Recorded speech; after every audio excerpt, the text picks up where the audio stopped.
नुकसानात तो हो रहे हैं, जानी नुकसान हुआ है, माली नुकसान सब कुछ हुआ है। 18 लाख एकड़ पर खड़ी फसलें मुकम्मल तबाह हो गई हैं इस सैलाब की वजह से। अब आप अंदाजा कर लें कि ये एग्रीकल्चर हमारा कितना मुतासिर हुआ है। पिछले हफ्ते के नंबर्स हमने देखे कि 60% राइस की फसल तबाह हो गई है। कॉटन आपका तकरीबन इतना ही तबाह हो गया है। आपका शुगर केन यानी आपकी चीनी जो है वो उसकी शॉर्टेज हो जाएगी, और कितनी सब्जियां फ्रूट्स ले लें, सब चीज। अच्छा, ये तो खड़ी फसलें जो तबाह हुई हैं, इसके अलावा कितने महीने ये जो जमीन है ये काश्तकारी के काबिल होगी ही नहीं, इसको ठीक करने में महीनों लग जाएंगे। मुस्लिम रजा सिद्दीकी साहब ने ज्वाइन किया, एनवायरमेंटलिस्ट हैं। मुस्लिम रजा, बहुत शुक्रिया, आपने हमें वक्त दिया। ये सब आप ये समझते हैं कि अब ये वक्त आ गया है कि जिसकी हम पहले बात तो करते थे लेकिन उसमें ज्यादा इंटेंसिटी नहीं होती थी, लोग तवज्जो नहीं देते थे।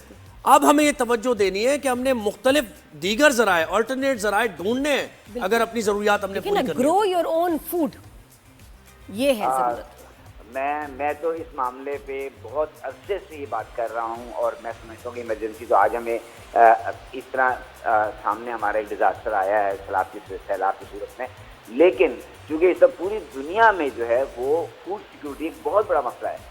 यानी आप समझ लें कि about 400 people from Asia Pacific and about 600 from Africa can face acute starvation. ये तो वो हालात हैं, जबकि जो आम हालात में हमने इसकी पेशन गोई हम कर रहे हैं और हम इसको देख रहे हैं। तो अब ये चूँकि पाकिस्तान में इस वक्त एक एग्रो बेस्ड कंट्री है, हमारी ज़्यादातर हमारा इन्हिसार ज़राअत के ऊपर है, और इतना बड़ी कैलेमिटीज़ को हमने फेस किया है, कर रहे हैं हम फ्लड की सूरत में। और जैसा कि मेरा ख्याल है इतनी अवेयरनेस है आजकल है, सबको लोग इस बात को समझते हैं कि एक दफ़ा अगर सैलाब आ जाता है तो उसकी ज़मीन को न्यूट्रल करने के लिए टाइम चाहिए होता है बहुत।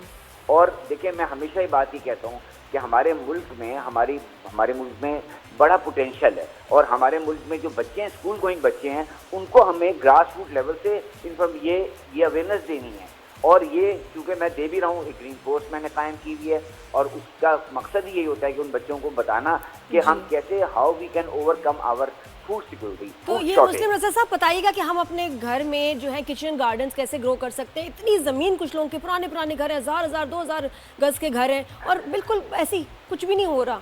वहाँ आप कोई फिश वाला जो होता है ना, फिशरी, वो क्या कहते हैं उसको, फिश पॉन्ड्स होते हैं, वो आप वो कर सकते हैं। उसमें आप देखिए फ्रूट सब्जियां उगा सकते हैं अपने लिए, दूसरों के लिए, सदका जारिया भी है ये।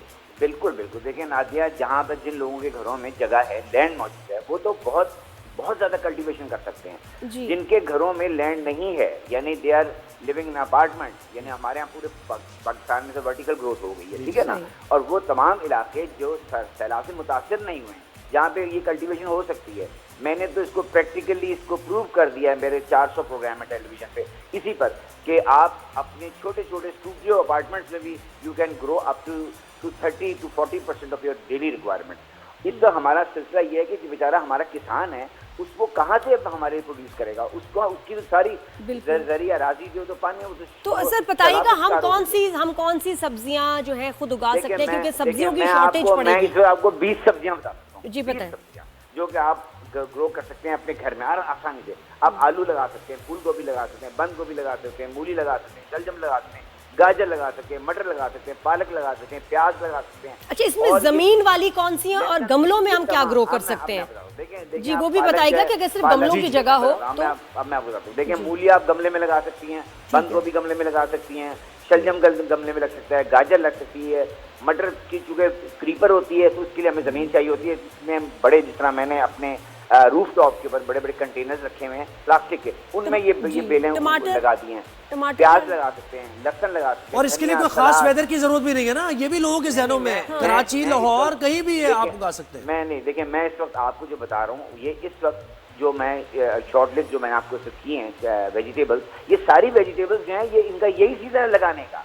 मजेदार बात ये सर्दी के सीजन है, सर्दी की क्रॉप है सारी है, और आप आसानी से लगा सकते हैं। कराची का जो चूँकि ट्रॉपिकल एनवायरनमेंट है, तो यहाँ तो हम पूरा सारा साल ये चीजें लगा सकते हैं। और जी अच्छा सर, इसको थोड़ा सा ना आज जरा एक्सप्लेन कर दें थोड़ा और कीजिए। चल अब मैं करना चाहती हूँ, मेरे पास मेरे पास टेरेस है, अब मुझे बताएं मैं मट्टी का मैं क्या मुझे चीजें क्या क्या चाहिए, मट्टी, गमले किस तरह के हों, बीज कहाँ से मिलेंगे मुझे, और मैं कौन से ऐप से इंफॉर्मेशन ले सकती हूँ या साइट से? बहुत आसान है ये कोई रॉकेट साइंस नहीं है। इसमें ग्रो बैग्स आते हैं, इसमें सामने 12 इंच के भी आते हैं, 24 इंच के भी, आपकी अपनी रिक्वायरमेंट है। कितनी एक छोटा सा आपका टेरेस ही है उसमें आप रख दें ग्रो बैग, ये होते हैं कपड़े के।